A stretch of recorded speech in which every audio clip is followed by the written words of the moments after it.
The healthcare industry was once considered a safe bet for job seekers, but not anymore. A huge round of job cuts is coming to IU Health, and that might not be the last to hit the changing field.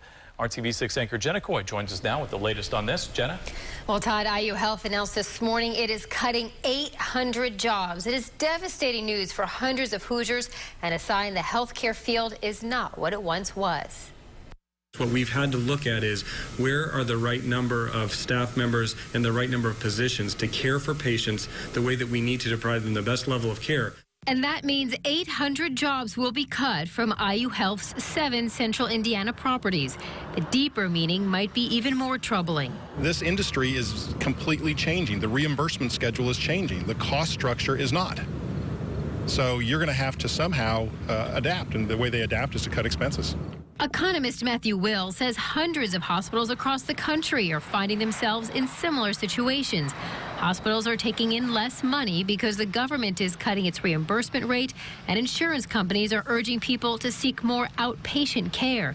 You add in the new Affordable Care Act, and hospitals have to cut costs. This really is just adjusting and adapting to the way that healthcare is being delivered. Fewer patients are needing to come into the hospital to get that level of care, and so we're going to be able to adapt and change the way that we deliver care to meet the needs of patients where they're going to be at.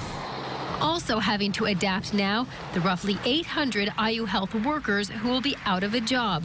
They'll be notified by October 1st and will receive severance, help finding a new job, and some will be offered early retirement. Their last day of work will be around December 1st. The reaction to this is one of sadness. I mean, no one is happy about that we've gotten here. But I can tell you, in talking to people yesterday, there was a tremendous amount of support for the organization that I heard, that, great organizations make tough decisions. IU Health leaders say they're hoping these job cuts will save them about $1 billion during the next 5 years. Jenna Coy, RTV6.